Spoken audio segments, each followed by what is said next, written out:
안녕하세요. 어른들의 과학입니다. 이번 편을 준비하면서 저는 솔직히 좀 막막했습니다. 뇌과학 시리즈를 시작할 때부터 언젠가는 다뤄야 한다고 생각했지만 계속 미루고 싶었던 주제거든요. 다른 편들은 자료를 모으고 정리하다 보면 어느 순간 그림이 잡혔는데 이번 편은 자료를 보면 볼수록 그림이 더 흐려지는 느낌이었습니다. 세계 최고의 과학자와 철학자들이 30년, 50년을 매달려도 답이 안 나오는 질문을 제가 어떻게 풀어드릴 수 있나, 그런 부담도 있었고요. 그래서 먼저 한 가지를 솔직하게 말씀드리고 시작하겠습니다. 오늘은 답을 드리는 편이 아닙니다. 뇌과학에서 가장 풀리지 않은 질문 하나를 여러분과 함께 들여다보는 편입니다. 지난 편에서 감정이 결정을 이끈다는 이야기를 했습니다. 오늘은 그 감정과 결정을 느끼는 나라는 것 자체에 대한 이야기입니다. 본편 시작합니다.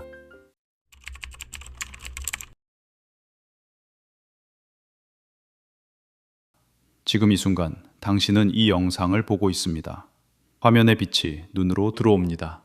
제 목소리가 귀로 들어옵니다. 의자에 닿아 있는 등에 감각이 있습니다. 어쩌면 손에 들린 휴대폰의 무게도 느끼고 있을 겁니다. 이 모든 것이 동시에 일어나고 있습니다. 그리고 이 모든 것이 하나로 묶여서 내가 지금 이걸 경험하고 있다는 느낌으로 다가옵니다. 이 느낌이 의식입니다. 지난 편 마지막에 이런 질문을 드렸습니다. 수많은 회로가 동시에 돌아가는데 왜 그 안에서 하나의 목소리, 하나의 관점, 하나의 내가 들리는 걸까요? 오늘 이 질문을 정면으로 들여다봅니다. 먼저 한 가지를 분명히 해두겠습니다. 오늘은 답을 드리는 편이 아닙니다. 뇌과학에서 가장 풀리지 않은 질문을 함께 들여다보는 편입니다. 지금까지 이 시리즈에서 5편을 봤습니다. 뇌가 어떻게 진화했는지, 뉴런이 어떻게 신호를 주고받는지, 감각이 어떻게 만들어지는지, 기억이 어떻게 저장되는지, 감정이 어떻게 결정을 이끄는지, 이 모든 것이 점점 풀려왔습니다. 완벽하지는 않지만 적어도 어떻게 작동하는지의 큰 그림은 잡혀가고 있습니다. 그런데 의식은 다릅니다. 의식이 왜 어려운 문제인지 느껴보겠습니다. 당신이 지금 화면에 빨간색을 본다고 합시다. 이 일이 일어나는 과정은 이미 잘 밝혀져 있습니다. 화면에서 나온 특정 파장의 빛이 눈으로 들어가고 망막의 광수용체가 그 빛을 전기 신호로 바꾸고 신호가 시신경을 따라 뇌의 뒤쪽 시각 피질로 전달되고 거기서 빨강이라는 정보가 처리됩니다. 여기까지는 물리학과 생물학으로 설명됩니다. 뉴런이 몇 번 발화했는지, 어떤 회로가 활성화됐는지 측정도 가능합니다. 그런데 여기서 이상한 일이 일어납니다. 이 모든 물리적 과정에 더해서 무언가가 하나 더 따라옵니다. 빨갛다는 느낌입니다. 당신은 그냥 빨강을 처리하고 있는 게 아닙니다. 빨강을 경험하고 있습니다.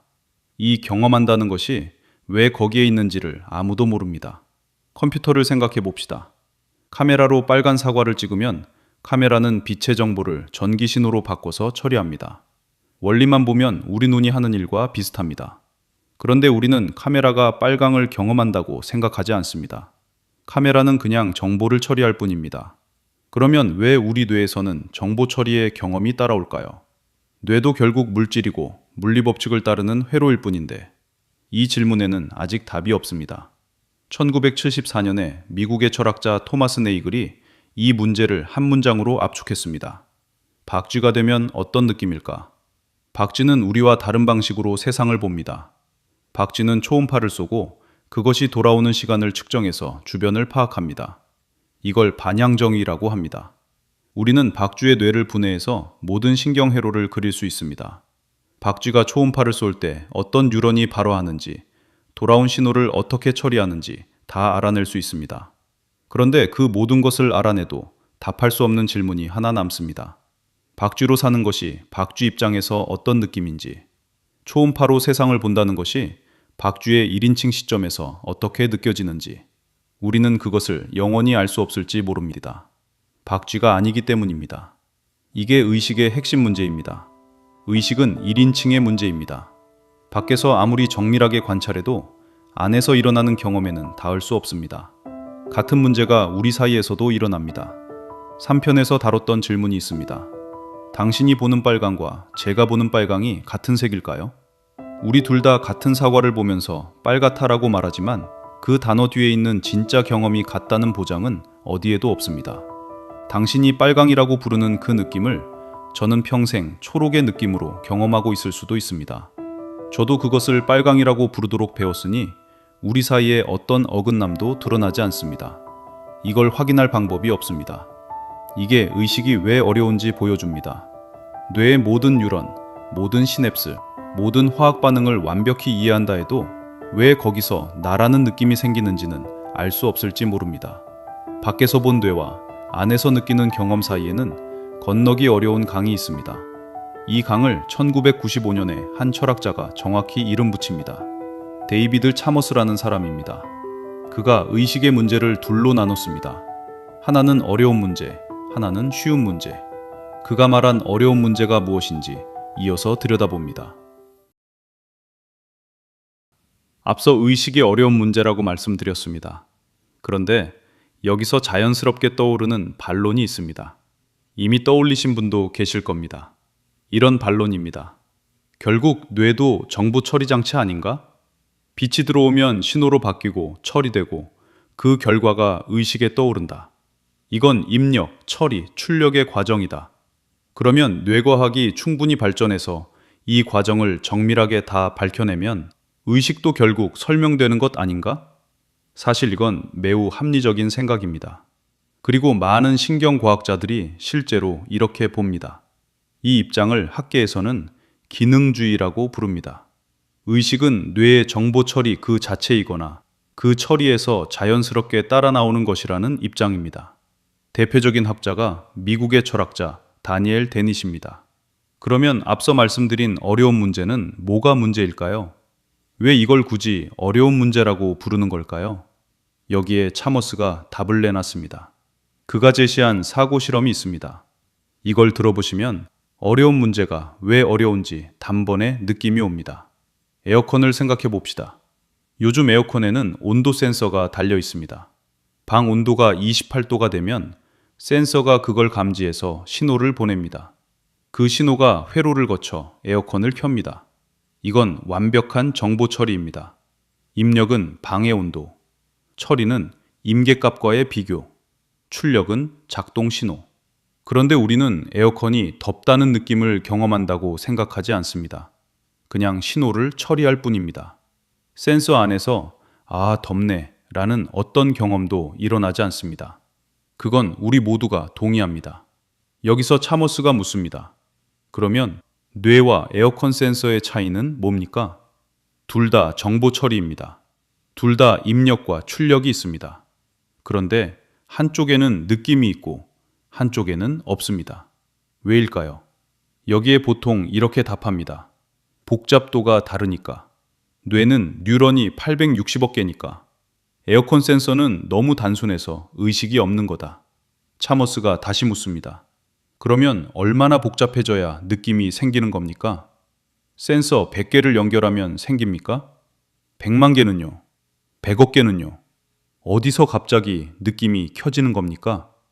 여기서 답이 막힙니다. 이게 어려운 문제의 정체입니다. 복잡한 정보 처리에서 어떻게 느낌이 발생하는지 그 메커니즘을 누구도 설명하지 못합니다. 복잡도가 늘어나는 건 양적인 변화입니다. 그런데 느낌이 있다, 없다는 질적인 차이입니다. 양적인 변화가 어떻게 질적인 도약을 만드는지가 설명되지 않습니다. 여기서 더 깊은 질문이 따라옵니다.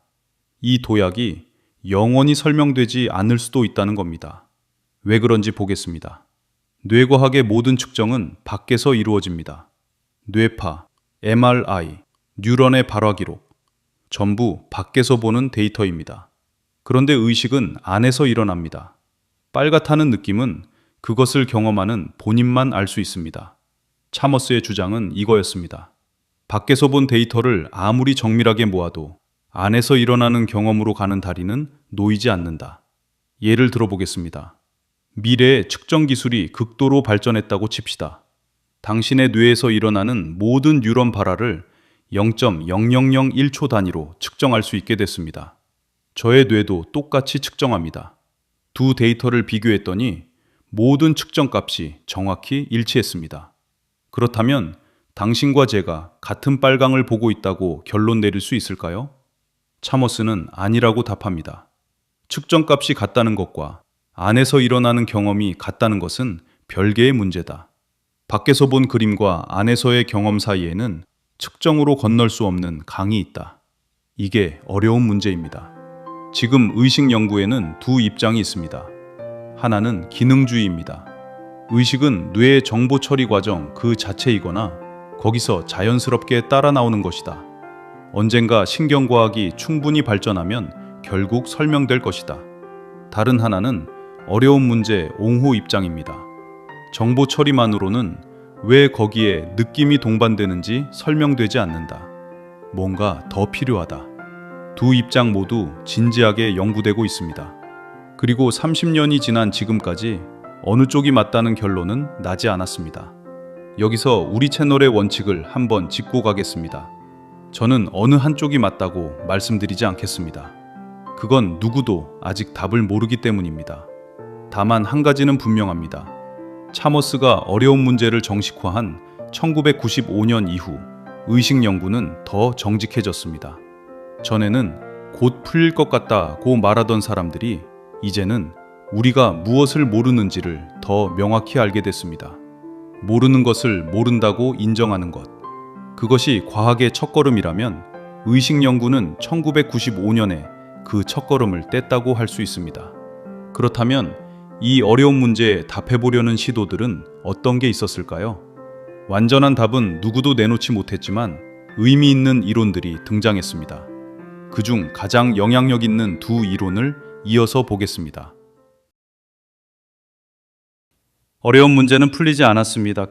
그러나 가만히 손 놓고 있을 수는 없었습니다. 지난 30년 동안 의식이 무엇인지 정면으로 답해보려는 시도들이 이어져 왔습니다. 이 두 이론은 의식을 완전히 다른 각도에서 봅니다.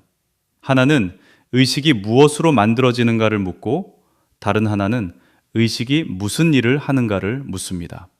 먼저 첫 번째 이론입니다. 통합 정보 이론. 영어로는 IIT라고 줄여 부릅니다. 이탈리아 출신의 신경과학자 줄리오 토노니가 만든 이론입니다. 이 이론의 핵심 아이디어는 간단합니다. 의식은 정보가 통합되는 정도에 비례한다. 잠깐 짚고 가겠습니다. 앞서 이런 의문을 같이 봤습니다. 뇌도 결국 정보 처리 장치니까 충분히 정밀하게 측정하면 의식도 설명될 수 있지 않을까? IIT는 그 질문에 정면으로 답해보려는 시도입니다. 정보 처리의 어떤 성질이 의식을 만드는지를 수학으로 짚어내려고 합니다. 그러면 무슨 말인지 풀어보겠습니다. 오케스트라를 떠올려 보세요. 수십 명의 단원이 각자 자기 악보를 들고 무대에 앉아 있습니다. 만약 단원들이 각자 자기 파트만 따로따로 연주한다면 어떻게 될까요? 소리는 많지만 음악은 없습니다. 그저 시끄러운 소음일 뿐입니다. 그런데 지휘자 아래에서 모든 파트가 하나로 묶이는 순간 음악이 태어납니다. 각자가 내는 소리의 합이 아닙니다. 따로따로일 때는 없던 무언가가 거기서 새로 생겨납니다. 이번엔 우리 뇌를 생각해 봅시다. 당신이 빨간 사과를 봅니다. 이 순간 뇌에서는 색깔을 처리하는 영역, 모양을 처리하는 영역, 사과라는 단어를 떠올리는 영역, 옛날에 먹었던 사과 맛을 기억하는 영역이 동시에 활동합니다. 그런데 이 모든 게 따로 일어나지 않습니다. 하나로 묶여서 빨간 사과를 본다는 하나의 경험으로 다가옵니다. 토노니의 주장은 이거였습니다. 이 하나로 묶이는 정도가 의식의 정도다. 그는 이걸 수학으로 표현하려고 했습니다. 그리스 문자 파이로 표시합니다. 파이 값이 높으면 의식이 있고 낮으면 없다. 이 이론에는 흥미로운 결과가 따라옵니다. 의식이 있고 없고가 흑백이 아니라는 겁니다. 조금 있을 수도 있고 많이 있을 수도 있습니다. 사람은 파이 값이 매우 높습니다. 깊은 잠에 빠지면 파이 값이 낮아집니다. 마취를 하면 더 낮아집니다. 여기까지는 그럴듯합니다. 그런데 이 이론이 끝까지 가면 좀 이상한 곳에 도달합니다. 정보를 통합하는 시스템이라면 무엇이든 의식이 있을 수 있다는 결론입니다. 복잡한 컴퓨터도 어쩌면 인터넷 전체도 충분히 통합된 시스템이라면 어느 정도의 의식을 가질 수 있다는 겁니다. 이 부분 때문에 IIT는 학계에서 논쟁의 중심에 있습니다. 지지하는 사람도 많고 받아들이지 못하는 사람도 많습니다. 이제 두 번째 이론입니다. 저녁 작업 공간 이론. 영어로는 GWT라고 합니다. 미국의 심리학자 버나드 바스가 처음 제안하고 프랑스의 신경과학자 스타니슬라스 데아네가 발전시켰습니다. 이 이론은 의식을 완전히 다른 각도에서 봅니다. 의식이 무엇으로 만들어졌는가가 아니라 의식이 뇌에서 무슨 일을 하는가를 묻습니다. 비유 하나로 설명드리겠습니다. 극장 무대를 떠올려 보세요. 무대는 거대합니다. 수백 명의 배우가 무대 뒤에서 동시에 움직이고 있습니다. 소품을 옮기고 의상을 갈아입고 다음 장면을 준비하고 있습니다. 그런데 관객은 이 모든 걸 보지 못합니다. 관객이 보는 건 무대 위에서 스포트라이트를 받고 있는 한 장면뿐입니다. 스포트라이트가 비추는 그 부분만 관객의 시야에 들어옵니다. GWT는 의식이 정확히 이런 구조라고 봅니다. 무대 뒤의 배우들, 우리 뇌 안에서 무의식적으로 처리되는 수많은 정보들. 지금 이 순간에도 당신의 뇌는 호흡을 조절하고 자세를 유지하고 시야의 가장자리를 감시하고 있습니다. 다 무의식적으로 일어납니다. 스포트라이트는 의식, 그 수많은 처리 중에서 딱 하나가 선택되어 뇌의 여러 영역으로 동시에 방송됩니다. 이 방송된 정보가 의식에 떠오르는 내용입니다. 이걸 전역 방송이라고 부릅니다. 뇌의 여러 영역이 동시에 그 정보에 접근할 수 있게 되는 상태. 이 상태가 곧 의식이라는 겁니다. 예를 들어 보겠습니다. 운전을 한번 해보신 분은 다 경험하셨을 겁니다. 익숙한 길을 운전하다 보면 어느 순간 방금 어떻게 왔지 싶을 때가 있습니다. 운전이라는 복잡한 작업을 하면서도 의식은 다른 생각을 하고 있었던 겁니다. 이때 운전은 무의식적으로 처리되고 있었습니다. 무대 뒤에 배우가 연기하고 있던 거죠. 그러다가 갑자기 앞차가 급정거를 합니다. 그 순간 운전이 스포트라이트로 끌어올려집니다. 뇌의 여러 영역이 동시에 그 상황에 집중합니다. 이게 의식이 켜지는 순간이라고 GWT는 봅니다. 두 이론은 결국 서로 다른 질문 앞에 서 있습니다. IIT는 묻습니다. 의식은 무엇으로 만들어지는가? 정보가 통합될 때 만들어진다. GWT는 묻습니다. 의식은 무슨 일을 하는가? 수많은 처리 중에서 하나를 골라 전체에 방송하는 일을 한다. 두 이론은 서로 다른 질문에 답합니다. 그래서 모순되지 않습니다. 오히려 상호 보완적입니다. 같은 코끼리를 다른 각도에서 만지고 있는 것일 수 있습니다. 언젠가 두 이론이 만나는 지점에서 의식의 정체가 더 분명해질지도 모릅니다. 최근에는 두 이론을 직접 비교하는 실험들이 진행되고 있습니다. 두 이론이 각자 다르게 예측하는 부분을 실험으로 확인해보는 시도입니다. 아직 결정적인 결론은 나오지 않았지만 의식의 과학이 적어도 검증 가능한 단계에 들어섰다는 신호이기는 합니다. 여기서 한 가지 짚고 가겠습니다. GWT의 스포트라이트 비유는 의식이 거의 모든 것을 버리고 극히 일부만 무대에 올린다는 사실을 보여줍니다. 이 사실이 왜 그렇게 중요한지를 보여주는 한 사람의 사례가 있습니다. 100년 전 모스크바에서 살았던 한 남자의 이야기입니다. 그는 자기가 본 모든 것, 들은 모든 것을 잊지 못했습니다. 그리고 그 능력 때문에 평생 정상적으로 살 수 없었습니다. 1920년대 러시아 모스크바. 한 신문사의 아침 편집회의가 열리고 있었습니다. 편집장이 기자들에게 그날의 취재 지시를 내리고 있었습니다. 어디를 가고, 누구를 만나고, 무엇을 물어볼지. 기자들은 모두 수첩에 받아 적고 있었습니다. 그런데 한 기자만 그냥 앉아 있었습니다. 이름은 솔로몬 셰레소프스키. 편집장이 화가 나서 물었습니다. 자네는 왜 안 적나? 셰레소프스키가 대답했습니다. 적을 필요가 없습니다. 그러고는 편집장이 방금 말한 모든 지시를 한 글자도 빠뜨리지 않고 그대로 외워서 되풀이했습니다. 순서도, 디테일도, 심지어 편집장이 중간에 잠깐 다른 이야기로 샜던 부분까지 정확히. 편집장은 놀랐습니다. 더 놀란 것은 셰레소프스키 본인이었습니다. 그는 다른 사람들이 왜 적고 있는지를 이해하지 못했습니다. 그에게는 듣는 것이 곧 기억하는 것이었습니다. 한 번 들은 것은 잊혀지지 않았으니까요. 그는 모든 사람이 그렇게 사는 줄 알았습니다. 편집장은 그를 심리학 연구소로 보냈습니다.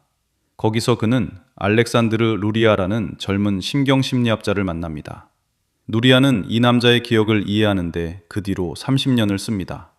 누리아는 셰레소프스키에게 아무 의미 없는 숫자 목록을 외우게 했습니다. 50개, 100개, 그 이상. 셰레소프스키는 전부 외웠습니다. 며칠 뒤에 물어봐도, 한 달 뒤에도, 1년 뒤에도, 심지어 15년이 지난 뒤에도 그대로였습니다. 누리아가 나중에 이렇게 썼습니다. 나는 결국 인정해야 했다. 이 사람의 기억 용량에는 한계가 없다는 것을.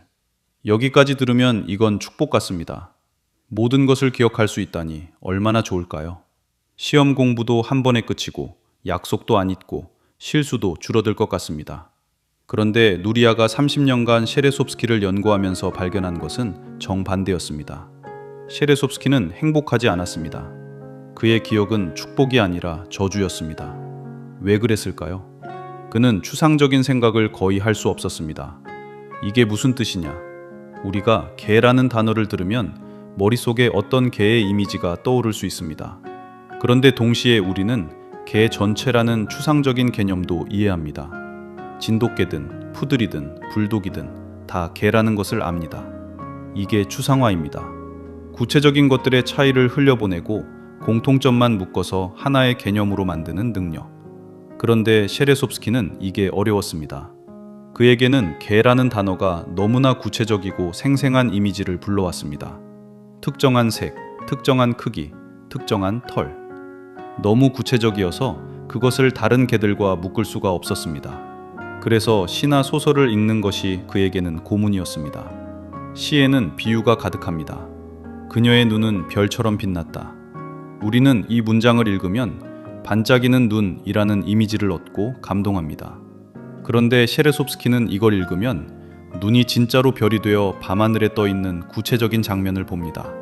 그리고 그 장면이 시의 다음 구절과 맞지 않아서 혼란스러워했습니다.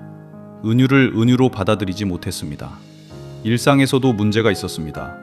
같은 사람을 다른 조명 아래에서 다시 만나면 그는 그 사람을 잘 알아보지 못했습니다. 아침에 만난 사람과 저녁에 만난 사람이 같은 사람이라는 것이 그에게는 자연스러운 일이 아니었습니다. 얼굴이 조금만 달라 보여도 그게 그대로 기억에 새겨졌으니까요. 그는 잊고 싶어 했습니다. 어떻게든 머릿속을 좀 비우고 싶어 했습니다. 한 번은 종이에 외우고 싶지 않은 것들을 적고 그 종이를 불태우면 그 기억도 같이 사라질지 모른다는 생각으로 실제로 그렇게 해봤다고 합니다. 소용없었습니다. 제가 되어버린 종이의 모습마저 생생하게 기억에 남았으니까요. 누리아는 30년간의 연구 끝에 이렇게 썼습니다. 그에게는 상상 속의 세계와 현실 세계 중에 어느 것이 더 진짜였는지 말하기 어렵다. 셰레소프스키는 1958년에 세상을 떠났습니다. 이 이야기가 우리에게 무엇을 말해줄까요? 앞서 GWT라는 이론을 봤습니다. 의식은 무대 위의 스포트라이트와 같다. 수많은 정보 중에서 딱 한 부분만 비추고 나머지는 어둠 속에 둔다. 여기서 잠깐 생각해 볼 게 있습니다. 스포트라이트가 무대 한 부분만 비추기 위해서는 반드시 나머지 모두를 어둠 속에 두어야 합니다. 전체를 다 비추는 스포트라이트는 더 이상 스포트라이트가 아닙니다. 그저 평범한 조명일 뿐입니다. 셰레소프스키의 비극이 정확히 이거였습니다. 그의 의식은 어둠을 만들지 못했습니다. 스포트라이트가 무대 전체를 비추고 있었습니다. 모든 디테일이 똑같이 밝게 빛났습니다. 그러니까 추상화가 안 되는 겁니다. 추상화는 디테일을 어둠 속에 묻어야 가능합니다. 진돗개의 작은 특징, 푸들의 다른 특징을 흘려보내야 개라는 개념이 떠오를 수 있습니다. 비유가 안 통하는 것도 같은 이유입니다. 은유는 글자 그대로의 의미를 어둠 속에 두고 그 너머의 뜻만 골라 비춰야 작동합니다. 모든 것을 글자 그대로 보면 비유는 무너집니다. 같은 사람을 알아보지 못하는 것도 마찬가지입니다. 조명이 다르면 얼굴도 다르게 보입니다. 그 작은 차이들을 흘려보내야 이 사람이라는 일관된 모습이 떠오릅니다. 그러니까 망각은 결함이 아니었습니다. 망각은 의식의 가장 핵심적인 기능이었습니다. 우리는 매 순간 잊고 있습니다. 잊고 있다는 것조차 잊고 있습니다. 그 망각이 우리를 우리이게 합니다. 의식이 정상적으로 작동하려면 거의 모든 것을 흘려보내야 합니다. 극히 일부만 무대에 올려야 합니다. 그래야 생각이 가능하고 의미가 가능하고 사람을 사람으로 알아볼 수 있습니다. 셰레소프스키는 그것을 잃은 사람이었습니다. 그래서 평생 너무 밝은 무대 위에서 길을 잃은 채로 살았습니다. 지금까지 의식이 무엇인지를 봤습니다. 그런데 우리 모두가 매일 경험하는 의식의 또 다른 면이 있습니다. 의식이 꺼지는 순간입니다. 오늘 아침 당신은 깨어났습니다. 그 전에는 의식이 없었습니다. 밤사이 어느 시점에 의식은 사라졌고 아침 어느 시점에 다시 돌아왔습니다. 이 일이 매일 우리에게 일어나고 있는데 우리는 그 과정을 거의 의식하지 못합니다. 너무 익숙해서 이상하다는 것조차 잊고 삽니다. 잠을 들여다보면 의식의 미스터리가 또 한 겹 드러납니다. 잠은 한 가지 상태가 아닙니다. 밤사이 우리 뇌는 두 가지 다른 상태를 오갑니다. 하나는 깊은 잠입니다. 이 단계에서는 뇌의 활동이 매우 느려집니다. 의식 수준이 가장 낮은 상태입니다. 이때 누가 옆에서 깨우면 멍하니 한참을 헤매게 됩니다. 다른 하나는 렘 수면이라고 부르는 상태입니다. 렘은 영어로 빠른 안구 운동의 약자입니다. 이 상태에서는 눈동자가 감긴 눈꺼풀 안에서 빠르게 움직입니다. 그리고 흥미롭게도 이때 뇌는 깨어있을 때만큼이나 활발하게 활동합니다. 꿈이 일어나는 것이 바로 이 단계입니다. 꿈은 뇌과학에서 가장 이상한 현상 중 하나입니다. 눈은 감겨 있습니다. 귀로 들어오는 소리도 거의 없습니다. 외부 세계로부터의 입력이 거의 차단된 상태입니다. 그런데 뇌는 마치 무언가를 보고, 듣고, 경험하고 있는 것처럼 활발히 움직입니다. 뇌가 외부 입력 없이 스스로 세계를 만들어 경험하는 것. 그것이 꿈입니다. 3편에서 이런 말씀을 드렸습니다. 뇌는 카메라가 아니라 화가다. 받은 정보를 그대로 보여주는 게 아니라 자기만의 방식으로 세상을 그린다. 꿈은 그 화가가 모델 없이 혼자 그리는 그림입니다. 붓을 든 화가가 백지 앞에서 자유롭게 풍경을 그려내는 것처럼 꿈에서 우리는 진짜로 두려워하고 진짜로 기뻐합니다. 심장이 뛰고 식은땀을 흘리기도 합니다. 깨어났을 때 안도의 한숨을 쉴 만큼 생생합니다. 그러면 묻게 됩니다. 꿈에서 느낀 그 두려움은 진짜 두려움이었을까요? 꿈속에서 만난 사람과 나눈 대화는 진짜 경험이었을까요? 뇌의 활동만 놓고 보면 깨어있을 때와 별 차이가 없습니다. 그렇다면 꿈속의 의식은 깨어있을 때의 의식과 같은 것일까요? 여기서부터는 답이 없습니다. 의식이 꺼지는 또 다른 순간이 있습니다. 수술실의 마취입니다. 매년 전 세계에서 수억 건의 수술이 마취 아래 이루어집니다. 마취제를 주사하면 몇 초 만에 의식이 꺼집니다. 수술이 끝나면 의식이 돌아옵니다. 너무 일상적이어서 그러려니 합니다. 그런데 정말 이상한 사실이 있습니다. 마취가 정확히 어떻게 의식을 끄는지 우리는 아직 완전히 모릅니다. 마취제가 뇌의 어떤 회로를 어떻게 건드리는지에 대한 연구는 많이 진행됐습니다. 그러나 왜 그게 의식을 사라지게 하는가라는 근본적인 질문에는 아직 답이 없습니다. 매일 수억 명의 의식을 안전하게 껐다가 다시 켜는 기술을 가지고 있는데 그 원리를 모릅니다. 이게 의식 연구의 현재 상태입니다. 마지막으로 한 가지 질문이 남습니다. 의식이 꺼지고 켜지는 것이 가능하다면 의식은 연속적인 것일까요? 아니면 매번 새로 켜지는 것일까요? 매일 밤 당신의 의식은 사라집니다. 그리고 아침에 돌아옵니다. 돌아온 의식이 어젯밤의 의식과 같은 것이라고 우리는 자연스럽게 믿습니다. 거울 속의 얼굴이 어제의 그 얼굴이고 머릿속의 기억이 어제의 그 기억이니까요. 그런데 그것을 증명할 방법이 없습니다. 매일 아침 새로운 의식이 켜지는데 어제의 기억을 물려받았기 때문에 같은 사람이라고 느끼는 것일 수도 있습니다. 이런 질문이 너무 어지럽게 들릴 수도 있습니다. 그런데 의식이라는 주제는 한 발만 더 들어가도 이렇게 단단했던 발판이 흔들립니다. 의식이 어렵다고 한 이유가 여기에 있습니다. 이제 마지막 질문이 남았습니다. 이 의식이라는 것은 우리 인간만의 것일까요? 의식은 우리 인간만의 것일까요? 그렇지 않다는 증거는 점점 늘어나고 있습니다. 2012년에 영국 케임브리지 대학에서 한 가지 선언이 발표됐습니다. 전 세계의 신경과학자들이 모여 합의한 내용이었습니다. 의식에 관한 케임브리지 선언이라고 부릅니다. 요지는 이거였습니다. 포유류와 조류, 그리고 그 외 많은 동물들이 의식적 경험을 가질 수 있는 신경학적 기반을 가지고 있다. 몇 가지 사례를 보겠습니다. 침판지는 거울 속의 자신을 알아봅니다. 이마에 몰래 빨간 점을 찍어두면 거울을 보고 자기 이마를 만집니다. 거울 속 침팬지가 다른 침팬지가 아니라 자기 자신이라는 것을 안다는 뜻입니다. 이건 자기 인식의 한 형태로 봅니다. 까마귀는 도구를 만들었습니다. 먹이를 꺼내기 위해 철사를 구부려 갈고리를 만들기도 합니다. 미래의 상황을 미리 계획하고 동료를 속이는 행동도 합니다.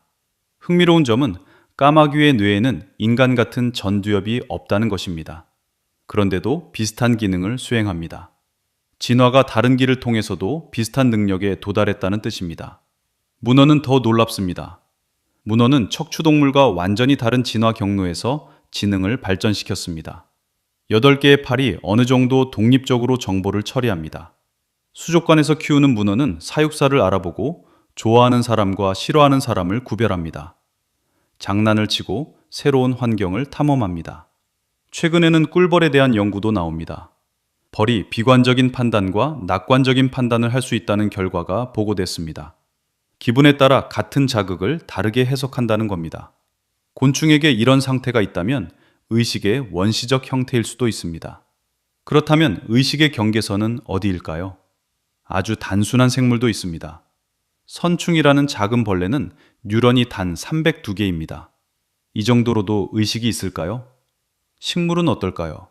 식물도 자극에 반응하고 정보를 주고받습니다. 그러나 우리는 보통 식물에게 의식은 없다고 봅니다. 그런데 그 판단은 정말 확실한 걸까요? 여기에 명확한 답은 없습니다. 과학은 아직 의식의 경계선을 그어내지 못했습니다. 어쩌면 영원히 못 그을지도 모릅니다. 여기까지 오면서 우리는 시리즈의 절반을 넘게 지나왔습니다. 1편에서 진화가 5억 년에 걸쳐 만든 뇌를 봤습니다. 2편에서 그 뇌의 가장 작은 단위인 뉴런이 어떻게 신호를 주고받는지 봤습니다. 3편에서 그 신호가 어떻게 우리가 경험하는 세상을 만들어내는지 봤습니다. 4편에서 그 현실이 기억으로 어떻게 저장되는지 봤습니다. 5편에서 그 기억 위에서 감정이 어떻게 결정을 이끄는지 봤습니다. 그리고 오늘 6편에서 그 모든 것을 묶는 의식을 봤습니다. 여기까지가 뇌가 어떻게 작동하는지에 대한 이야기였습니다. 그런데 한 가지 질문이 더 남았습니다. 어쩌면 가장 무거운 질문입니다. 의식이 있다면 그 의식은 진짜로 선택을 할까요? 당신이 지금 이 영상을 끝까지 볼지 말지 결정한다고 합시다. 그 결정은 진짜로 당신이 내리는 걸까요? 아니면 당신의 뇌가 이미 결정을 내리고 당신의 의식은 그 결정을 사후에 보고받고 있는 걸까요? 다음 편에서 자유의지라는 질문 앞에 섭니다. 뇌과학이 던진 가장 불편한 질문일지도 모릅니다. 처음에 제가 막막했다는 이야기로 시작했죠. 영상을 다 만들고 나서 돌아보니 그 막막함의 정체가 뭔지 알 것 같았습니다. 이 편에서 가장 오래 마음에 남았던 인물은 셰레소프스키였습니다. 모든 것을 기억하는 능력이 한 사람의 인생을 어떻게 망가뜨리는지를 보면서 저는 의식이라는 게 결국 무엇을 잘하는 능력이 아니라 무엇을 버릴 줄 아는 능력에 더 가깝다는 생각이 들었습니다. 우리가 매일 잊고 매일 흘려보내고 매일 거의 모든 것을 어둠 속에 두기 때문에 지금처럼 생각할 수 있고 사람을 알아볼 수 있고 시 한 줄에 감동할 수 있는 거더라고요. 처음에 막막하다고 한 건 답이 없는 질문이라서였습니다. 그런데 영상을 다 만들고 보니 답이 없다는 것 자체가 이 질문의 가장 정직한 답일지도 모르겠다는 생각이 듭니다. 다음 편에서는 이 의식이라는 것이 진짜로 선택을 하는지를 들여다봅니다. 자유의지라는 어쩌면 더 불편한 질문입니다. 다음 영상에서 이어가겠습니다.